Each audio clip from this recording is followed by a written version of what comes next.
time for a Shannon Reads Those Books book review, and we're talking all about Jonathan Livingston Seagull. All right. Hey everyone, it is Shannon, and I'm super excited to be here today and to share with you my thoughts on Jonathan Livingston Seagull. Before we get into that, I'll just share a little bit about the Shannon Reads Those Books project, because I haven't done a book review for a while, so this can be sort of like a reintroduction.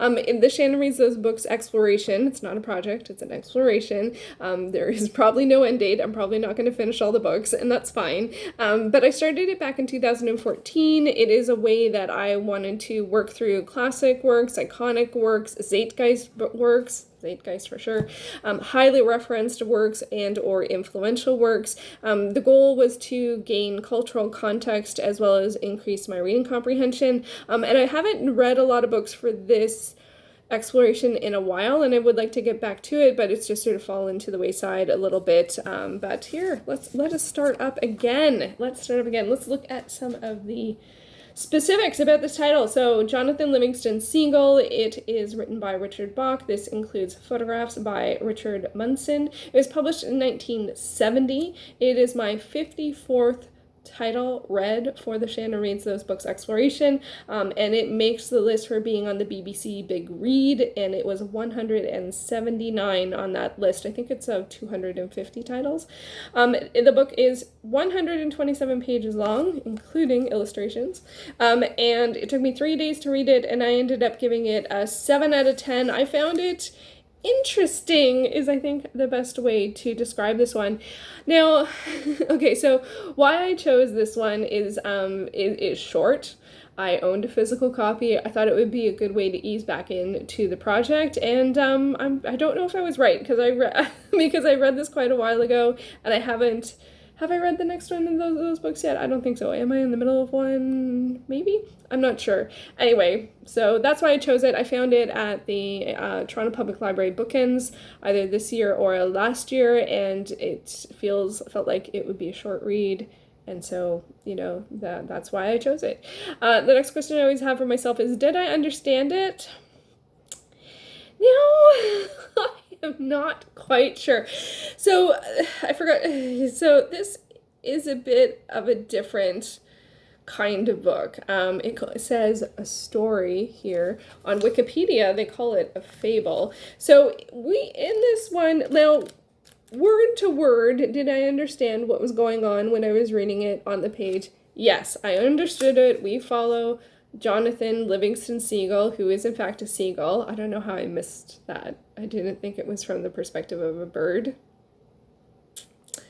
It is. So we're following a seagull as he navigates through his life as a seagull, and his interactions with the other seagulls, the fact that he wants to do different things, he wants to push the boundaries, he wants to soar higher, he wants to fly faster, and that is not acceptable seagull behavior. So I thought, going into this, I had a sense that this was more of a commentary, or it was going to be like enlightening but not necessarily religious. That was my sense going in. I didn't research it going in. I went into it just, having these, picking up on things like people's reactions to it, and I think it was very influential at the time. It was the glorious #1 bestseller, and so I had a sense that it would be in like lightning, kind of. That was the vibe I was going in. I did not expect to be following a seagull, not getting along with other seagulls. Like, that was not, like, it didn't quite meet up to that. And I get that it's like allegory, like it's not about an actual seagull, but there's so much specifics about the seagull, and then it did go off in some different directions. But again, did I understand it word for word, what was going on, the journey of the character? Yes, I did get that. Did I get what it was saying in terms of a grander message, a way to live your life, see the world, be enlightened? No, I never quite got the message, and I felt very clearly that it was sending a message, and I was just not receiving it. And I don't know if that was being non-receptive to non-receiving it, or not interested in receiving it, because there was some stuff in here that I definitely found challenging, and there at some point it does get specifically religious, and there is a lot about conformity and non-conformity, and then sort of like teaching the next generation to what? To not conform? To conform to the new conformity? I'm not sure. And once we get to sort of conformity, not conformity, I would rather it be really clear. I would rather it be really clear, because I don't want to be supporting something that is like shady. You know what I mean? And I don't think it's being shady. I think it comes from an earnest place, generally speaking, but I couldn't pick the point and the message it was trying to say, which always makes me uncomfortable in terms of reacting to something. So the did I understand it is a little up in the air. I'm not quite sure what its overall message was.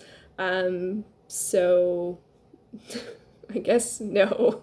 But as I said, I understood the plot and the moments, but I didn't understand in the message it was trying to give the reader. And next question is, did I enjoy it? Probably getting a strong sense of not really. 7 out of 10 also for me is not an interesting read is the best way to describe it, which is okay. This exploration is about learning cultural context, zeitgeist stuff. It's not always about finding my new favorites. I have lots of other projects that work toward that. So I didn't enjoy it, but it was a short read, and also, oh, I missed the page, but there's lots of illustrations of seagulls. Because this is an older text and, it came out in the 70s, these are pretty grainy black and white photos, but it's still pretty cool. And again, more pictures meant faster read. But I didn't enjoy it, I think because I always was a bit on guard. And there was some stuff in here that talked about ability or non-ability that I was a little like, I don't know. And they were so direct. The purpose of living, learn nothing and the next world is the same as this one, all the same limitations and lead weights to overcome. So when it says stuff like that, I'm kind of like, is that talking about reincarnation? And I guess again, when you get to sort of religious, spiritual, I would rather it be clear, because I don't want it to be sort of, and I don't think this is, but sort of getting closer to sort of brainwashing or, bringing people in, and I'm not comfortable with that. Tell me the truth. I will decide. Don't try and get all shady on me. So I have some strong feelings about that, obviously. And I don't usually ever talk about anything that has anything to do with religion on this channel, so this is a bit of a weird topic. But I did look it up on Wikipedia, and it is sort of that, and it did talk about more that, especially the beginning of the book, is more considered self-help. And I think that that's true. There is stuff that's more inspirational or, of that ilk, but it does get specifically religious later in the book. So I feel like you kind of, I don't know, it's a weird place to be a bit loosey-goosey. So yeah, so because of that uncertainty, it meant I didn't enjoy it, quote unquote. And was it what I was expecting? No, yes and no, again, which is kind of a horrible answer. So was it, something that was philosophical and had a message and did feel like it could reach a lot of people, and I understood why it was, such a pulse on things zeitgeist at the time. Yeah, I got that, but again, the specifics, following a seagull, did not expect that. The religious elements, did not expect that. Not being clear on what I thought it was saying, I didn't expect that. And I felt like I should have liked the character a bit more, Yeah. Oh yeah. Ooh.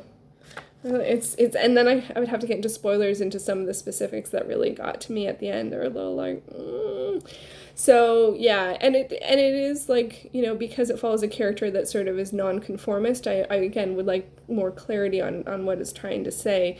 Not saying conforming is good or non-conforming is good. It's a whole other discussion in philosophy and life and world and impact, and there's lots of there's lots of weight behind those conversations, and so I again prefer clarity.